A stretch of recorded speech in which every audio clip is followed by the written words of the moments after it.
ସମସ୍ତେ ଆମ୍ପାୟାର ତେଙ୍ଗେ ତେଙ୍ଗେ ଡାକନ୍ତି ସମସ୍ତଙ୍କୁ ସ୍ନେହ ଶ୍ରଦ୍ଧାରେ ଆସିଅଛି ଆଉ ସାଙ୍ଗମାନଙ୍କର ପରାମର୍ଶ ଅନୁସାରେ ମୁଁ ଆଜି ଏଇ କ୍ଷେତ୍ରକୁ ପହଞ୍ଚିଛି ଏବଂ ବହୁତ କିଛି ମୁନ୍ନା ମେମୋରିଆଲ ଖେଳରେ ମତେ ଭାଗ ନେବା ପାଇଁ ସୁଯୋଗ ଦେଇଥିବାରୁ ଧନ୍ୟବାଦ। ଏବଂ ଏଇ କ୍ଷେତ୍ରରେ ଆସିକି ମୁଁ ମୟୂରଭଞ୍ଜର କୋଣ ଅନୁକୋଣ ପ୍ରତ୍ୟେକ ଜାଗାରେ ଯାଇକି ମୁଁ ଏଭଳି ପ୍ରଦର୍ଶନ କରିଛି ଏବଂ ନୃତ୍ୟାଙ୍କନ ସହିତ ଲୋକମାନଙ୍କର ମନୋରଞ୍ଜନ କରିଛି ଏବଂ ଆଶା କରୁଛି ପ୍ରତ୍ୟେକ ବର୍ଷ ଏଇଟାକୁ ଆସିକି ମନୋରଞ୍ଜନ କରେଇବି ଏବଂ ଲୋକମାନଙ୍କର ଅତି ପ୍ରିୟତା ଲାଭ କରିବି ବୋଲି ଆଶା କରୁଛି।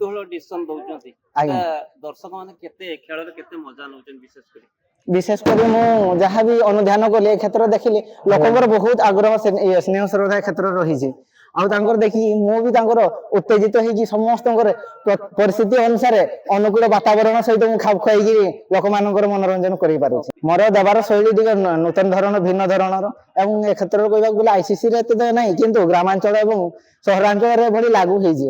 ତ ଏଭଳି ଦେଖିବାକୁ ଗଲେ କହିତେ ମୁଁ ଯେକୌଣସି ଜଣେ ଆଉଟ୍ ହେଇଗଲେ ଧର ଯୋଉ ଡକରେ ଆଉଟ୍ ହେଇଗଲା ହତାଶିଆ କି ଦୁଃଖ ଟାଇପର ଗୀତ ବଜେଇକି ବିଦାୟ ଦିଅ ଗୋ ମତେ ସଜନୀ କହିକି ଆରାମସେ ବିଦାୟ ଦିଏ ଏବଂ ଯୋଉମାନେ କି ଭଲ ରନ୍ କରିକି ରନ୍ ଆଉଟ୍ ହେଇଗଲେ କି ଏଭଳି ଆଉଟ୍ ହେଇଗଲେ ତାଙ୍କର ଗାର୍ଡ ଅଫ୍ ଅନର ଭଳିଆ ମୁଁ ନିଜେ ଚାଲି ଚାଲିକି ପ୍ୟାରେଡ୍ ଅନୁସାରେ ଗାର୍ଡ ଅଫ୍ ଅନର ଦେଇକି ସାଲ୍ୟୁଟ୍ କରେ। ଆଉ ଯାହା ଚୌକା ଛକା ଦେଖିଲେ ୱାଇଡ୍ ଯଦି ହେଇଗଲା ମୁଣ୍ଡଟାକୁ ଗାଡ଼ି ଦେଇକି ଉପରକୁ ୱାଇଡ୍ ଟାଇପର ଗୋଡ଼ ଖାଇଦିଏ ପତଞ୍ଜଳି ବାବାଙ୍କ ଭଳିଆ। ବହୁତ ମଜା ଲାଗୁଛି, ବହୁତ ଖୁସି ଲାଗୁଛି। ଯାହା ଉଦଳାରେ ଅନୁଷ୍ଠାନ ହେଇକି ପିଲାମାନେ ସମସ୍ତେ ଉପଭୋଗ କରୁଛନ୍ତି।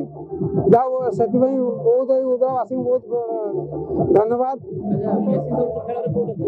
ବେଶୀ ମଜା ହଉଛି ଏମ୍ପାୟାର ନାଚ କୁଦ ହେଇକି ଯୋଉ ଏମ୍ପାୟାରିଂ କରୁଛନ୍ତି ମାନେ ସେଇଟା ବହୁତ ସୁନ୍ଦର ଲାଗୁଛି। କେମିତି କଣ ନାଚ କୁଦ ମାନେ ଭଲ ନାଚ କୁଦ ଡେଇଁ ବୁଦ୍ଧି କରିକି ଏମ୍ପାୟାରିଂ ଠିକ କରୁଛନ୍ତି।